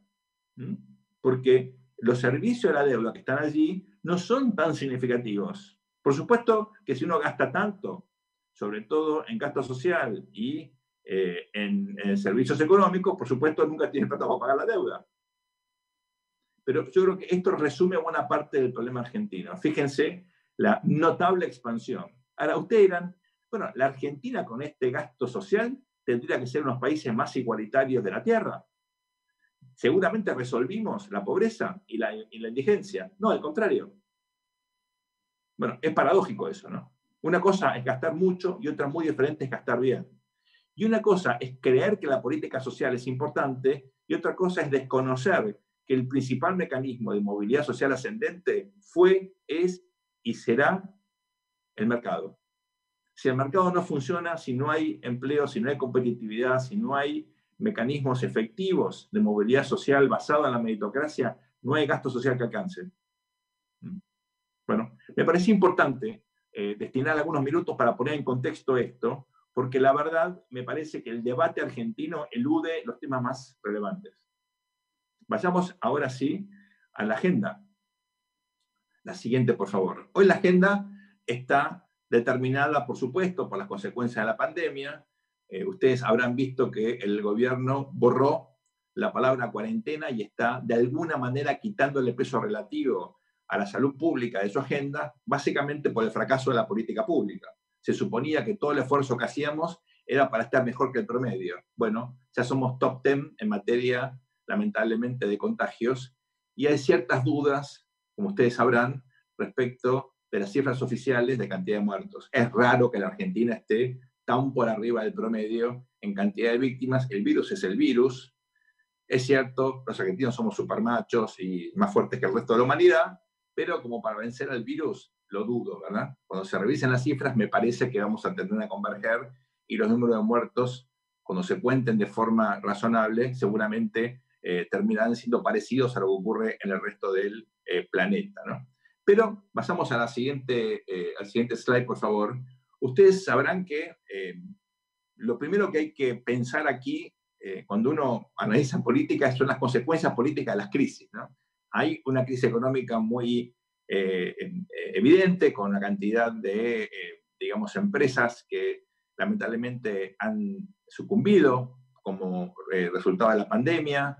Hay dudas respecto a cómo sigue esto. ¿Qué impacto político puede llegar a tener? Bueno, lo vamos a ver enseguida en materia de opinión pública. Es demasiado temprano para evaluar las consecuencias electorales, si es que la va a tener el año que viene. Por eso el gobierno tiene la ventaja relativa de poder de alguna manera actuar como si tuviese margen de maniobra. De hecho lo tiene. ¿Por qué? Porque no hay, por ahora, en la medida en que el manejo, el funcionamiento de la coalición de gobierno siga como hasta ahora, no hay impedimentos como para que las consecuencias de corto plazo, políticas, como resultado de estas consecuencias económicas, traben la gestión. Por eso hay como una inercia y se desacopla la agenda del gobierno de la agenda ciudadana. Eso es posible en la medida en que, bueno, no haya algún evento que obligue al gobierno a reaccionar. Y por ahora esto no está ocurriendo. Dejó planteada Claudia la pregunta de si esta emisión monetaria sin precedentes no puede generar algún episodio de mayor, digamos, inflación. No necesariamente una hiper, pero, digamos, entrar a un régimen de inflación, una inflación más alta de la que veníamos teniendo en promedio. Eso puede ser. ¿Termina esto generando, digamos, la obligación de replantearlo? Bueno, veremos, ¿no? Pero el otro día vi un tuit muy bueno que decía, en agosto del año 85 se implementó el Plan Austral. ¿Se acuerdan? Un plan de estabilización para bajar la inflación y encarar las elecciones con un entorno económico un poquitito más estable. En agosto del año 2020 estamos implementando el Plan Astral. El presidente confía en las cartas astrales para implementar política pública. Es un poco un chiste, pero un poco una realidad. Es una agenda que está bastante extraviada. Sintetiza esta idea de que la agenda del gobierno tiene poco o nada que ver con los temas estructurales de la Argentina.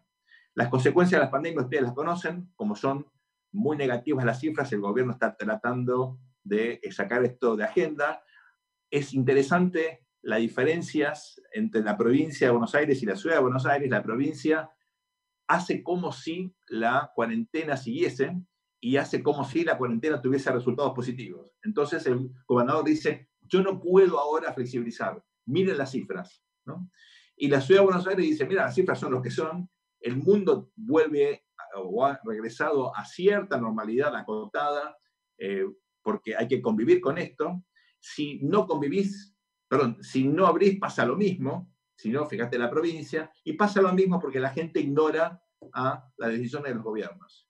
Entonces, son bien contrastantes los enfoques. Lo cierto es que muchos piensan que cuando Argentina haga un balance crítico de lo ocurrido, ahí puede haber consecuencias políticas duras, en términos de que la sociedad puede decir, che, me pediste todo ese sacrificio, perdí mi negocio, perdí mi empleo, y el resultado es muy malo. Hay algunas proyecciones que son realmente catastróficas, espero que estén equivocadas, pero bueno, esto lo veremos a fin de este año, o probablemente en marzo, cuando sea un momento de hacer un balance. Creo que es demasiado prematuro, ¿no?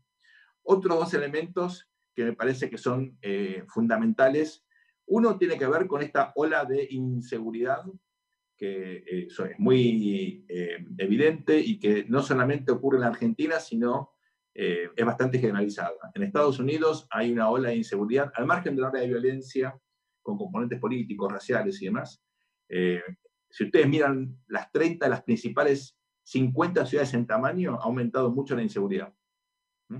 En la zona más rica de New York, en el Upper East Side, la chance de que ustedes salgan a la calle bajando de su piso que cuesta millones y millones de dólares y sean asaltados con un arma, se incrementó más de 200% en los últimos meses. ¿Tiene que ver esto con el coronavirus? Seguro. También hay otros motivos. Hubo un cambio en el enfoque de la seguridad ciudadana de este último intendente, de Di Blasio, pero, digamos, es cierto que hay una ola de inseguridad y es general, y yo creo que eso hay que poner en el contexto actual. Pero en Argentina hay otras consideraciones, y algunas de ustedes habrán visto en las últimas horas, tiene que ver con las diferencias del enfoque del gobierno nacional, sobre todo la ministra de Seguridad, y, digamos, de gobernadores o jefes de policía o jefes de seguridad a nivel provincial, donde indudablemente los criterios son extremadamente contrapuestos, y esto genera mucho ruido en la sociedad y ciertamente también hay problemas políticos dentro de la propia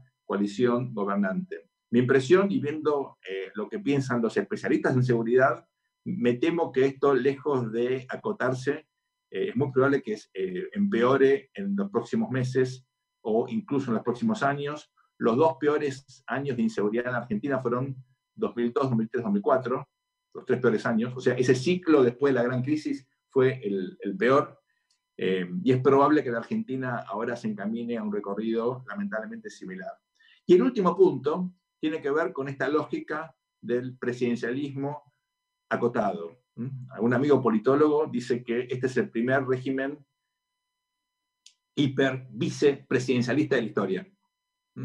Nosotros teníamos hasta ahora presidencialismo o hiperpresidencialismo, ahora tenemos hiper-vicepresidencialismo, ¿no? ¿Por qué esto es tan importante? Porque indudablemente el presidente está experimentando un proceso de radicalización discursiva y política por un efecto de mimetización con el liderazgo presidencial. O como hoy justo le comentaba Miguel Claría en Cadena 3, hay como un efecto Selig. ¿Se acuerdan la película de Woody Allen? Donde había una mimetización con la contraparte en una persona que tenía una personalidad tan singular que tendía a mimetizarse con todos los que tenía enfrente a pesar de que fuesen totalmente contradictorios, ¿no? Algo parecido pasa con el presidente Fernández. Él le habla a sus contrapartes como él cree que los otros quieren escuchar, ¿no? Entonces se va mimetizando con las posturas, con las medidas. Entonces, hace un año y pico, en el Malva en Buenos Aires, le decía a Héctor Manieto, ¿verdad? Uno de los accionistas de Clarín, Héctor no me deja mentir, ¿verdad? Y ahora el mismo presidente es el que manda un decreto básicamente bombardeando a la industria de la tecnología, de la información y de las telecomunicaciones. Es el mismo presidente. Entonces, hay una contradicción permanente que, por supuesto, genera también muchas dudas. Supuestamente era un presidente moderado, supuestamente era un presidente que, como proponía antes Julia, tenía la idea del Consejo Económico y Social. Bueno, termina siendo un hiperpresidente que manda decreto de necesidad de urgencia con los temas más diversos, sin, digamos, ningún sentido, que lanza reformas sin consenso, que encima cree que expropiando una empresa que está concursada la gente lo va a vitorear por la calle. Y yo creo que él lo decía en serio. Entonces, fíjense la desconexión que hay entre la oficina del supuesto hiperpresidente y la realidad, ¿verdad? Me estoy quedando sin tiempo, así que voy a avanzar un poquito más rápido. Cuando Claudio preguntaba, ¿y qué va a ser la política? Yo les propongo pensar esto en términos de una palabra que no se traduce bien, que es en inglés procrastination. En español es la siguiente slide, por favor, la siguiente diapositiva. Mal traducida, procrastination. ¿Qué es esto? Esto es esperar para tomar decisiones hasta el último momento, incluso cuando ya es tarde. ¿Se acuerdan del dicho, no dejes para mañana lo que puedes hacer hoy? En política es exactamente lo contrario. Si podés no pagar un costo político, a pesar de que mañana te cueste el doble o que el resultado para la sociedad sea nefasto, no importa. No pagues costos políticos hoy. Porque ¿quién sabe lo que va a pasar mañana? Y así se van postergando las decisiones hasta que llega un momento en el cual, indudablemente, las correcciones son a veces incluso hechas de manera caótica por el mercado y las consecuencias son más pobreza, más marginalidad. Siempre pierde el que menos tiene, ¿no? En términos de opinión pública, les acerco un par de datos para luego ya ir cerrando y no irme tanto del tiempo. El siguiente slide les pone de manifiesto a ustedes cuáles son las prioridades. Son datos que recién se van a hacer públicos. Esto es una Estos son datos son datos de agosto, son datos bastante recientes. Mañana o pasado estamos publicando con D'Alessio el nuevo sondeo. En El Cronista básicamente marca lo mismo. Tanto la inflación como la inseguridad son los temas más importantes de la sociedad. Están en una primera, en una primera línea de preocupación. ¿Por qué esto es tan relevante? Porque ambas cosas ponen de manifiesto incertidumbre. La inflación es incertidumbre de los precios, y la inseguridad hoy, con los niveles de violencia que están registrando, es incertidumbre en términos de la vida cotidiana del argentino promedio. El miedo a, contagiarse del coronavirus pasó a un segundo plano. Solamente el 46% de la gente dice tener miedo al contagio, en un momento en el cual estamos en picos de contagio. Entonces, fíjense en términos relativos cómo la inseguridad o la inflación son muchísimo más importantes que el coronavirus, otro de los motivos por el cual el gobierno abandona esto como prioridad. En el siguiente slide podemos evaluar cómo están los argentinos pensando en la cuestión económica y la perspectiva, ¿no? Cuando ustedes le preguntan cómo está hoy el país respecto al año pasado, bueno, 72% dice que está peor, pero hacia adelante el 52% dice que va a estar peor. ¿Por qué esto es tan relevante? Bueno, porque indudablemente aquí ya se perciben los costos del gobierno de no ofrecer un horizonte distinto. Hay mucha gente que ve una perspectiva negativa, y el gobierno está tratando ahora de generar un conjunto de medidas de corte microeconómico, 60, ¿no? ¿Se acuerdan del poema de Baldomero Fernández Moreno? 70 balcones sin ninguna flor. Bueno, yo creo que acá hay 10 menos, no 60 medidas, pero ninguna medida estructural, ninguna medida que apunta a los temas que nosotros marcábamos antes, ¿no? ¿Qué impacto puede tener? Bueno, seguramente a nivel sectorial, algún sector probablemente pueda beneficiarse puntualmente, pero son cuestiones más bien de corto plazo en la medida que los temas estructurales se sigan postergando en la lógica esta de la procrastinación. Y finalmente veamos las imágenes de los políticos, blanco sobre negro. ¿Cuál es el costo para Alberto Fernández de seguir con esta agenda? Fíjense el próximo slide, es muy contundente. Él llegó a tener 61% de imagen positiva cuando la pandemia era prioridad y parecía que la Argentina le iba mejor. Bueno, otro capítulo para las comparaciones, ¿no? El presidente tiene un equipo tan mediocre que ni siquiera sus colaboradores le pueden acercar comparaciones objetivas respecto de la Argentina. Cada vez que dice algo aparece un papelón diplomático, incluyendo ahora Finlandia con la cuestión de la regulación del acceso a cable e Internet. De ese 61%, el presidente, bueno, llegó a 47% en la última medición. Es decir, entre marzo, abril y la actualidad, la caída ha sido significativa. Imagen negativa, entonces creció proporcionalmente, se cruzan las curvas en el último mes. ¿Puede revertir esto? Seguro, pero esto requiere un cambio importante. ¿Por qué esto es tan significativo? Yo creo que esto explica, al menos en parte, la lógica de la radicalización discursiva de Alberto Fernández. Cuando él llega al nivel del 47, 48, está tocando ya su electorado. Entonces busca consolidar su electorado, galvanizando la opinión pública, hablando pestes del gobierno anterior, porque ya entra en un proceso en el cual se le están yendo no solamente los moderados, que lo habían apoyado oportunamente, sino también tiene el riesgo de que los votantes que fueron coyunturales, no es el voto duro del peronismo, del kirchnerismo, que es 10% menos que 47, 75, 38. La diferencia entre el 38 y el 48, que le dio el triunfo al Frente de Todos, es un votante que estaba enojado con Macri, es un votante que, digamos, sigue a gobernadores moderados, que no estaba cómodo con Cristina, pero que Alberto Fernández, bueno, aparecía como un dirigente de corte más bien, digamos, de centro, ¿no? En la medida que él se radicaliza, corre el riesgo de perder ese votante, pero yo creo que esa es la lógica que estamos viendo ahora. Último slide, en términos relativos. ¿Cómo está la imagen del resto de los dirigentes? Esto les explica por qué de combatir el capital, ahora Fernández está combatiendo a la capital, curiosamente a su distrito. ¿Por qué? Porque Rodríguez Larreta se convirtió en el dirigente que tiene mejor imagen positiva, una imagen negativa acotada, todavía mucho para crecer en el interior. Es el dirigente que tiene mejor imagen en el país. Luego viene Vidal, que tiene una imagen parecida a la del presidente, Pero hagan el recuento.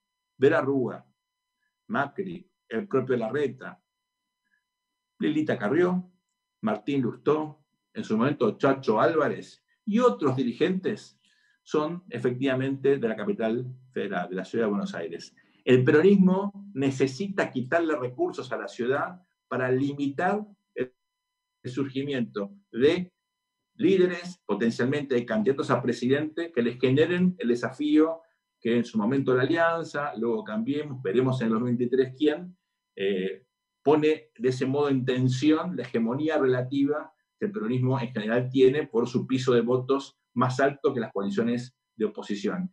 Ese es el secreto detrás de este ataque a la ciudad de Buenos Aires. El resto de gente que ustedes ven en ese listado está debilitado, incluyendo al presidente Macri, que tiene 28% de imagen positiva, 63% de imagen negativa, muy desgastado Macri, sería un candidato, si ustedes quieren, más bien cuestionable, para elecciones el año que viene. En general, los expresidentes en Argentina no son buenos candidatos, incluyéndolo a Néstor Kirchner en 2009, cuando pierde con Narváez, y a la propia Cristina, que perdió en el 2017 con Esteban Bullrich, ¿no? Conclusión, y acabo rápido. Miren, por supuesto que uno puede pensar escenarios, y yo me caigo en la tentación, ¿no? Es la siguiente diapositiva. Si Argentina logra algún tipo de acuerdo, y hay propuestas permanentes, y hasta... la siguiente diapositiva, por favor. Ok, sigo. Si Argentina logra algún tipo de acuerdo que ponga alguna agenda, puede efectivamente aprovechar esta oportunidad y brindar un horizonte distinto. Me parece que la tentación a confrontar está muy marcada, que la influencia de Cristina, las características tan singulares del presidente y una coalición que es muy gelatinosa y que tiende a efectivamente dejarse influenciar por los sectores más radicalizados, nos acercan al escenario rojo. El escenario rojo supone que hasta que no haya una crisis, hasta que esto no obligue a una reflexión respecto a la agenda, vamos a seguir con esta dinámica de la improvisación, con esta cuestión de patear para adelante los problemas y efectivamente evitar cualquier tipo de acuerdo, ¿no? Siempre uno puede pensar que las cosas no tienen por qué llegar, digamos, a una situación tan grave y que hay chance de que haya una cooperación parcial, lo que ustedes ven en el Congreso, por ejemplo, ¿no? Algunas cosas se tratan, hoy se están peleando, pero, por ejemplo, la Cámara de Diputados sintetiza un poco el escenario amarillo, donde hay una coordinación parcial, algunos desacuerdos, pero al final del día suele haber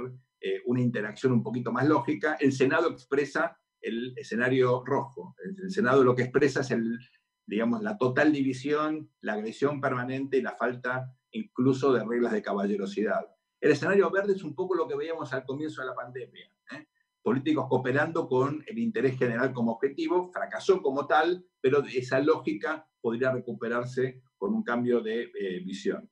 Conclusión, y esto sí son las últimas palabras, miren, evidentemente la Argentina no está desarrollando, desplegando una agenda que sea proporcional a la gravedad de los problemas que tiene por delante. Tiene un presidente que se mimetiza con los sectores más radicalizados, que evita los temas de fondo. Me parece que hasta ahora, con la excepción parcial de la cuestión de la deuda que se pateó para adelante, indudablemente los problemas estructurales están peor que hace 9 meses cuando llegó esta administración. Me parece también que el pragmatismo que caracterizó a Cristina en la conformación del Frente de Todos, donde aceptó el retorno de muchos peronistas que la habían decepcionado y habían competido y le habían ganado elecciones, como Sergio Massa, por ejemplo, ese pragmatismo rápidamente derivó en un notable dogmatismo.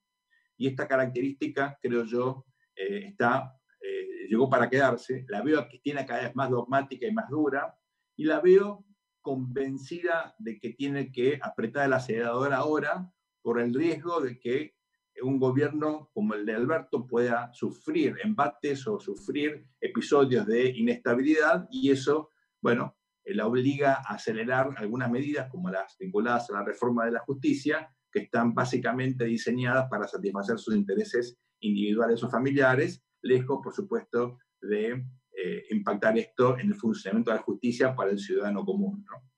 Dejo acá, les agradezco muchísimo la atención, les pido disculpas que me atrasé un poquitito y encantado de responder sus preguntas. Bueno, muchas gracias. Es Sergio Berestein, analista político. Hay muchísimas preguntas, nos queda lamentablemente poco tiempo, pero hay varias de las que estoy viendo que fueron respondidas durante el resumen que hizo Sergio. Las últimas placas, por ejemplo, han disparado algunas consultas sobre la imagen positiva y negativa de algunos de los que estaban allí testeados. Por ejemplo, aquí nos preguntan qué pasa con María Eugenia Vidal, que ha reaparecido en los últimos días con algunas declaraciones. Estaba un poco opacada y ha vuelto al ruedo. Sergio, ¿cómo ves eso? Sí, yo creo que con mucha prudencia ella está tratando de que el Senado, sobre todo de La Plata, donde tiene mayoría Juntos por el Cambio, no sea un cuerpo que obstruya la gestión del gobernador Kicillof, ¿no? Me parece que ella, en ese sentido, reconoce que cuando ella fue gobernadora tuvo el apoyo de la legislatura en La Plata, en general no tuvo dificultades para avanzar en su agenda, y quiere jugar con reciprocidad, ¿no? Entonces, ella se ubica en el, digamos, lugar de las palomas del Frente Juntos por el Cambio, ¿no? Hay otros dirigentes que tienen posturas mucho más duras. El propio Macri, a veces Elita Carrió, si bien ella tiene también una postura pragmática en muchos temas, Patricia Bullrich, a veces Miguel Pichetto, el diputado Iglesias. Es decir, hay una dinámica donde, bueno, hay también palomas y halcones, ¿no? Y ella, por sus características, por su experiencia como gobernadora, se ubica más cerca de un Rodríguez Larreta, de un Santilli, de un Ritondo, que de los sectores más duros, ¿no? Entonces yo creo que después de un silencio prudente, después de una derrota dura, y después de 4 años de gestionar la provincia, que yo creo que es lo más parecido que era la guerra, ¿no? Yo creo que después de Vietnam debe ser gobernador de la provincia de Buenos Aires. Y bueno, después de eso yo creo que ella tuvo ese tiempo prudencial y me parece muy sano que ella vuelva teniendo en cuenta su buena imagen. Es probable que ella pueda ser candidata a legisladora el año que viene. Algunos creen que podría competir por la ciudad de Buenos Aires. Ella fue vicejefa, ¿se acuerdan? Antes de saltar la gobernación. Un distrito que ella conoce muy bien. Bueno, veremos, ¿no? Me parece que su potencial electoral todavía es muy interesante. Voy a tratar de unir varias preguntas en una sola, Sergio, teniendo en cuenta lo que has dicho en la última parte de tu exposición, la placa donde mostrabas la imagen positiva y negativa del presidente Fernández, que por primera vez desde que empezó su presidencia se igualan. Lo que decías al principio de inseguridad, inflación, incertidumbre económica como los 3 problemas centrales, y lo que dijiste recién, Vidal a lo mejor pensando en las elecciones. En ese contexto, ¿cómo ves la posibilidad de una mayor moderación del presidente Fernández o una mayor radicalización? Al margen de lo que yo pienso, les cuento lo que me dicen, ¿no? Porque yo tengo algunos contactos de fuentes en el gobierno con los cuales puedo hablar de manera relativamente sistemática. Y la sugerencia es año, no se ría, ¿no? Año par, año de confrontación. Año impar, año de moderación. ¿Por qué? Y hay elecciones cerca, ¿no? Entonces sería un comportamiento así un poquito oportunístico, donde cuando hay elecciones hay que elegir candidatos tipo Scioli, en su momento Insaurralde, ¿no? Candidatos moderados, que no asusten al electorado medio. Y en los años donde supuestamente se gestiona, con Argentina, yo creo que estamos en campaña todo el tiempo, bueno, hay más margen de maniobra para medidas radicalizadas. Eso les explico a ustedes la toma de tierra, los Vicentín de este mundo. O sea, esto sugeriría, volviendo un poco a esta idea de pragmatismo y dogmatismo, que el dogmatismo se aplica a años no electorales y el pragmatismo a la moderación circunstancial a años electorales. Eso supone que el electorado es un poco, digamos, superficial y que no tiene memoria y que cree siempre las promesas del momento sin una memoria histórica reciente de qué hicieron los políticos hace un par de años, ¿no? Yo creo que es un poquito ingenuo eso. Con lo cual uno lo puede hacer una vez o dos. A la tercera vez a la gente dice, ya me engañaste. Si la gente recuerda lo que pasó con las devaluaciones y con el peso, imagínense que también recuerdan lo que hacen los políticos con sus promesas.